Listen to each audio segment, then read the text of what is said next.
विद्यार्थियों, आज अपन बात करेंगे ग्रामर के बारे में। थोड़ी हिंदी ग्रामर के बारे में अपन बात कर लेते बड़े, जिसके अंदर सबसे पहले आती है संज्ञा। किसकी बात करेंगे अपन? संज्ञा। तो अपन बात करते हैं संज्ञा। संज्ञा कहते किसे हैं? पहले तो अपन इसके बारे में जानते हैं।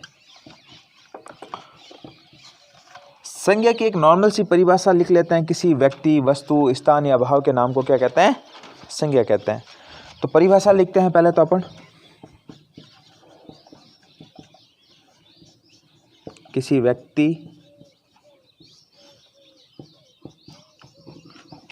वस्तु, स्थान के नाम को संज्ञा कहते हैं।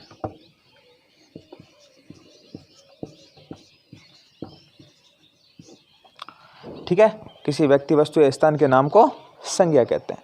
अब अपन को बात करनी है संज्ञा कितने प्रकार की होती है, उसके बारे में अपन बात करते हैं। नीचे वाली हेडिंग क्या डालेंगे? देखो, इस प्रकार से आप पेपर में करो ना, तो यदि डिफिनेशन पूछे तो इस प्रकार से, परिभाषा इस प्रकार से लिखोगे। अब लिखेंगे संधि के प्रकार। संधि के प्रकार, संज्ञा के प्रकार। संज्ञा के प्रकार कितने प्रकार की होती है? 3 प्रकार की। कितने प्रकार की होती है? 3। सबसे पहली, दूसरी और तीसरी। सबसे पहली कौन सी है? जातिवाचक, व्यक्तिवाचक, भाववाचक। ठीक है ना, कोई भी कराओ। सबसे पहले लिखते हैं व्यक्तिवाचक। व्यक्तिवाचक। दूसरी लिखते हैं जातिवाचक, और तीसरी कौन सी है? भाववाचक। कितने प्रकार की होगी संज्ञा? 3 प्रकार की। व्यक्तिवाचक, जातिवाचक और भाववाचक। मैं ये कहूँ कि जातिवाचक को मैं 2 भागों में बांट दूं तो बांट सकते हैं ना। तो जातिवाचक को अपन द्रव्यवाचक और समूहवाचक में बांट सकते हैं। किसमें? द्रव्यवाचक, और दूसरा किसमें है? समूहवाचक। ठीक है ना, किसमें बांट सकते हैं अपन? द्रव्यवाचक और समूहवाचक में। किसको बांटा हमने? जातिवाचक को। अभी बात समझ में? क्या थी परिभाषा? किसी व्यक्ति, वस्तु या स्थान के नाम को क्या कहते हैं? संज्ञा कहते हैं। नॉर्मल सी बात है। ठीक है, तीसरी कक्षा में पढ़ो रहे हो। फिर है संज्ञा के प्रकार। कितने प्रकार की होती है? 3।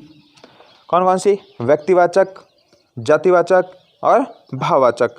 जातिवाचक को हमने कितने भागों में बांट दिया? 2। एक तो द्रव्य और एक समूह। द्रव्यवाचक और समूहवाचक में हमने बांट दिया। अब अपन एक एक के बारे में बात करेंगे। उससे पहले मैं आपको कुछ रूल्स बता देता हूँ। यदि वो रूल्स याद कर लिए, संज्ञा कंप्लीट। सीधा का सीधा कैसी भी सवाल आएगा ना, फट से निकल जाएगा। ठीक है ना, कुछ सूत्र होते कुछ याद करने की जरूरत नहीं है। ये चीज़ लिखी। अब आगे बात करते हैं।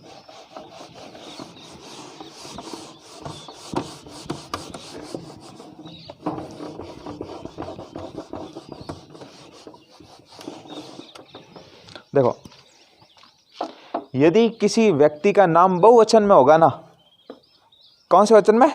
बहुवचन में, तो वो हमेशा जातिवाचक संज्ञा होगी। यदि किसी व्यक्ति का नाम बहुवचन में, पहला रूल तो क्या लिखना है? यदि किसी व्यक्ति का नाम बहुवचन में है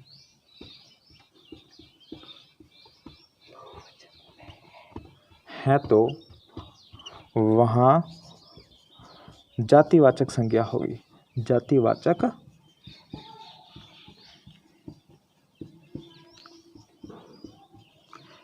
देखो कैसे, वो भी मैं आपको बताऊंगा। फिर अपन लिखते हैं दूसरा। यदि कोई व्यक्ति है, ठीक है, क्या है? यदि कोई व्यक्ति है और उस व्यक्ति की तुलना किसी महान व्यक्ति से की जाती है, जैसे एक नॉर्मल सा व्यक्ति है, उसकी तुलना हम किससे कर रहे हैं? किसी महान व्यक्ति से कर रहे हैं। ठीक है ना, तो वह हमेशा जातिवाचक संज्ञा होती है। यदि किसी व्यक्ति की तुलना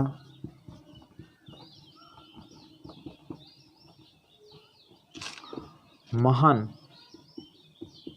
व्यक्ति से की जाती है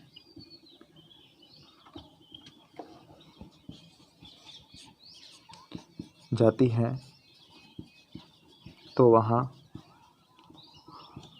जातिवाचक संज्ञा होती है, जातिवाचक संज्ञा होती है।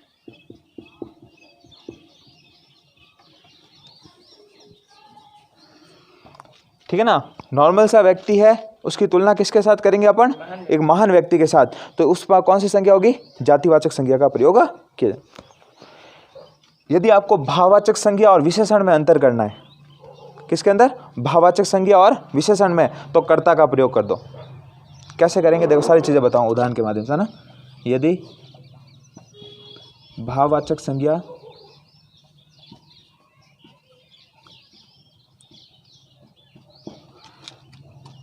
व विशेषण में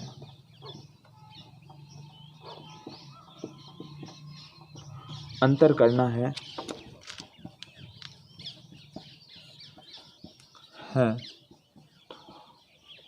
कर्ता का प्रयोग करना चाहिए, प्रयोग करना चाहिए।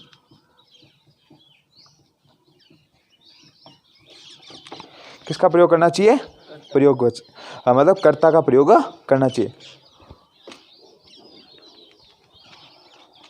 ठीक है ना, ये हो गया। अब देखो अपन बात करते हैं कि किस प्रकार से,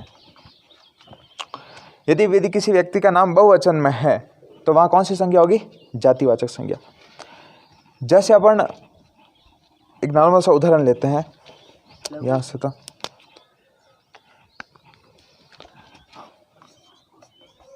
बुरे, बुरा शब्द कैसा है? जातिवाचक शब्द है। कैसा शब्द है? जातिवाचक शब्द। अब बुरा शब्द है, उस बुरे शब्द को अपन बुराइयों में बदलते हैं। किस में बदलते हैं? बुराइयों में।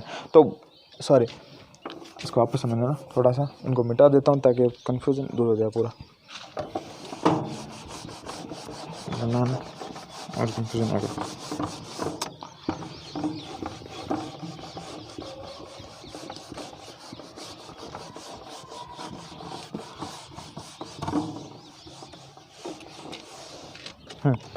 क्या था अपने सामने? बुरे से बचो। जैसे अपन एक का लिखते हैं, बुरे से बचो। बुरे शब्द को हम महसूस कर सकते हैं, तो क्या है? भाव है। हम ऐसे तो कह नहीं सकते कि कितना बुरा है, बता तो नहीं सकते। तो है क्या है? बुरे से बचो, तो बुरा शब्द क्या हो गया? भाव। क्या हो गया? भाव। ठीक है ना। अब बुराइयों से बचो, बुरे तो क्या कह रहा है? भाव हो रहा है, और बुराइयां किसी जाति को इंगित कर रही है। जैसे मैं कहूं कि कोई व्यक्ति है, वो क्या है? बुरा है, मतलब खराब व्यक्ति है। ठीक है ना। अब वो खराब है, मुझे ये नहीं पता कि वो कितना खराब है, लेकिन क्या है? वो खराब है। ठीक है ना। अब बुरे कहा मैंने, फिर मैंने कहा बुराइयों से बचो, तो पूरी की पूरी जाति, ये मतलब क्या है कि पूरे के पूरे जो लोग हैं वो सारे के सारे, उनमें कैसी क्या क्या व्याप्त है? बुराइयां व्याप्त है। तो वो कौन सी हो जाएगी? भाववाचक संज्ञा होगी बुरे, और बुराइयां क्या हो जाएगी? जातिवाचक। किसको इंगित कर रही है? किसी जाति को इंगित कर रही है, इसलिए क्या हो जाएगी? जातिवाचक। भाववाचक संज्ञा के अंदर क्या है ना, कि जिसको आप सिर्फ महसूस कर सकते हो। क्या कर सकते हो? महसूस। छू नहीं सकते, सिर्फ आपने सोचा कि ये चीज़ होगी, सिर्फ क्या होगा? तो वो क्या है? भाव। ठीक है ना। उसके अंदर क्या हो जाएगी? आपके भाववाचक। यदि मैं लिखता हूं यहां पर मोहन, मोहन क्या है? व्यक्तिवाचक संज्ञा। कौन सी संज्ञा है? क्योंकि मोहन क्या है? नाम है, एक व्यक्ति का, व्यक्ति विशेष का क्या है? नाम है। इसके लिए क्या हो जाएगा? मोहन व्यक्तिवाचक संज्ञा हो जाएगा। ठीक है ना। क्या हो जाएगा? व्यक्तिवाचक संज्ञा हो जाएगा।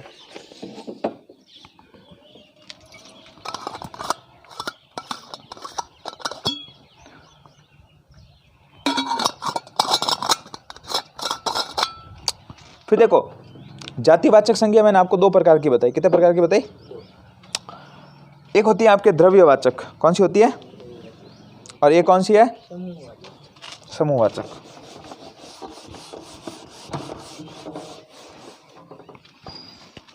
देखो कौन कैसे होती है।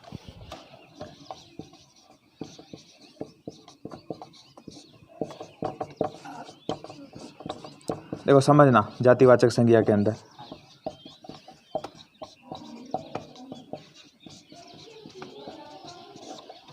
देखो द्रव्य का मतलब क्या हुआ, देखो सुनो,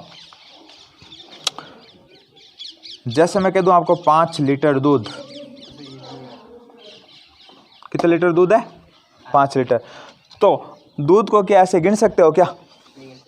किस में आएगा? लीटर में आएगा, इसलिए वो क्या है? द्रव्यवाचक। कौन सा है? द्रव्यवाचक। मैं कहूँगा 5 लड़के,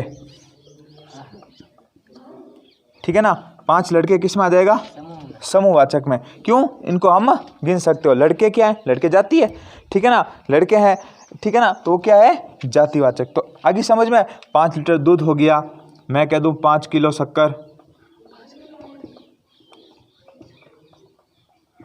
शक्कर को गिन सकते हो? कब गिनोगे? दाने दाने दाने।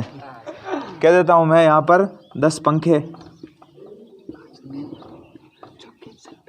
हाँ ठीक है ना, जिनको हम गिन सकते हैं वो किस में आ जाएंगे? समूहवाचक में। जिनको हम नहीं गिन सकते वो किस में आ जाएंगे? द्रव्यवाचक। आई बात समझ में, ठीक है ना। समूह का बोध कराएंगे तो समूहवाचक हो जाएगी संज्ञा, और जो किसका बोध कराएंगे? आपके द्रव्य वस्तुओं का, तो द्रव्यवाचक संज्ञा, ठीक है ना। अब बात करते हैं भाववाचक संज्ञा। इसके बारे में बात करते हैं, भाव।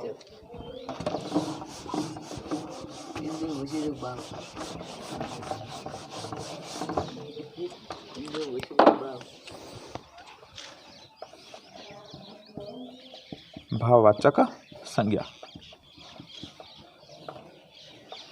मैं कहता हूं राम अच्छा लड़का है,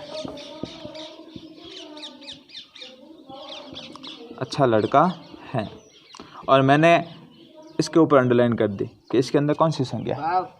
अच्छा क्या है? भाव ही है ना। उसको सिर्फ हम जान महसूस कर सकते हैं, अपन छू नहीं सकते। मैंने कहा आप बहुत सुंदर हो। क्या कहा?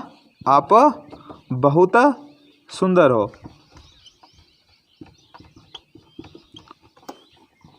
किसके ऊपर अंडरलाइन की मैंने? सुंदर पे। हम तो खराब हो कि कैड़ा हो जो मंठा को नहीं, लेकिन मैंने तो आपको क्या कहा? सुंदर हो। मैंने कहा आप सुंदर हो, मुझे ये नहीं पता कि आप कितने सुंदर हो, ठीक है ना, ये कोई फिक्स नहीं है। तो क्या है वो? सारी चीज़ें भाव है। जो आप व्यक्त कर रहे हो आप उसे छू नहीं सकते, वो सारी वस्तुएं क्या होती है? भाव। तो उस पर कौन सी संज्ञा होगी? भाववाचक संज्ञा। आई बात समझ में तीनों संज्ञा की। किसी व्यक्ति का बोध कराए तो जातिवाचक, व्यक्तिवाचक, ठीक है ना, और किसी जाति का बोध कराएं, जैसे मैंने कह दिया कि ये घर, ठीक है ना, बहुत सारे घर, तो जाति को ही तो इंगित करें ना, घर है, बहुत सारे घर है, उनसे संबंधित है। तो किसी को जाति को, किसी जाति को इंगित करेंगे तो वो कौन सी हो जाएगी? जाति। और भाव, ऐसे शब्दों का जिनका सिर्फ हम क्या कर सकते हैं? महसूस, उनको कौन सी संज्ञा कहेंगे? भाववाचक संज्ञा कहेंगे, ठीक है। तो ये होता है आपकी संज्ञा कंप्लीट। आई बात समझ में? आ जाए एक सवाल तो कर लेना आराम से, इजी तरीके से, ठीक है ना। Okay, thank you so much.